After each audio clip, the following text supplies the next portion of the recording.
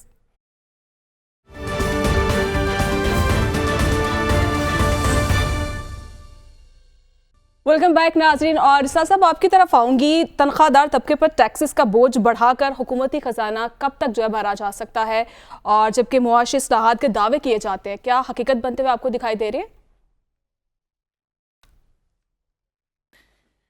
دیکھیے، ہم بہت ساری باتوں کے بارے میں ایسی گفتگو کر سکتے ہیں جس کے اوپر کچھ ریزنیبلٹی اس طرح کی ہو کہ تمام لوگ اکٹھے ہو سکیں، تمام لوگوں کا کچھ لوگوں کی سے رہ جائے، کچھ لوگ آپس میں مل کے آگے کام کریں. لیکن جتنا ظلم اس ٹیکس نے کیا ہے، خاص طور پہ غریب آدمی پہ، خاص طور پہ تنخواہ دار آدمی پہ، جی، اس کے اوپر کوئی ایسی بات نہیں کی جا سکتی جس کے اندر حکومت کی کوئی سیونگ گریس جس کے اندر پیدا کی جا سکتی ہو. گزارش یہ ہے کہ ہمارے پاس ایک ایسی حکومت ہے، ہمارے پاس کچھ ایسے حکمران ہیں جو کہ 2024 کی کنورٹیبل یا ایس کلاس مرسیڈیز سے نیچے جنہوں نے ٹریول نہیں کیا، اس سے پہلے جو سب سے لیٹسٹ ماڈل کی مرسیڈیز تھی بلٹ پروف، وہ ان کے پاس تھی، اس سے پہلے اس سے لیٹسٹ ماڈل کی تھی، جن کے کنالوں میں نہیں، مرلوں میں نہیں، کنالوں میں نہیں، ایکڑوں میں نہیں، بلکہ ڈزنز آف ایکڑز کے اندر جن کے گھر ہیں، خواہ بلاول ہاؤس کراچی دیکھ لیجئے یا آپ جاتی عمرہ کا محل دیکھ لیجئے. ہمارے اوپر اس طرح کے حکمران ہیں جن کے اپنے بچوں کی جائیدادیں اس طرح کی ہیں. اسحاق ڈار صاحب کے بچوں کے بیٹوں کی دبئی کی جائیدادیں دیکھ لیں, نواز شریف صاحب کے بیٹوں کی لنڈن کی جائیدادیں دیکھ لیں, آصف علی زرداری صاحب کا سرے کا محل دیکھ لیں, کہ جس میں اس طرح کے پیسے ہیں جو کہ آپ اور مجھ جیسے لوگ جو کسی نہ کسی تنخواہ پہ, کسی نہ کسی کام پہ جا کے اپنی روزی کماتے ہیں, ہم اندازہ نہیں کر سکتے. اور خاص طور پہ وہ لوگ تو بالکل بھی نہیں کر سکتے جو کہ کسی ایک مڈل کلاس ریگولر جاب کر رہے ہیں, کسی بینک میں مینیجر ہیں, کسی یونیورسٹی میں کلرک ہیں, کسی ادارے میں ڈپٹی مینیجر کی پوزیشن پہ ہیں, یا اس سے بھی جو ڈیلی ویجز ہیں. یہ تو اندازہ ہی نہیں کر سکتے اتنا پیسہ. اگر یہ اپنی ساری ایک 17 گریڈ 16 گریڈ کا ملازم جو کہ ریٹائرمنٹ کے قریب ہو, بڑی مشکلوں سے 7-8 گریڈ سے 15-16 گریڈ پہ آیا ہو, 60 سال کے قریب کی اس کی عمر ہو, اگر وہ اپنی زندگی کی ساری باقی کی کمائی بھی دے دے تو اتنا ٹیکس نہیں ہو سکتا. جو ہے ناظرین, پروگرام کا جو وقت ہے وہ بھی ختم ہوا چاہتا ہے. مجھے اجازت دیجیے, کل پھر آپ سے ملاقات ہوگی. اللہ نے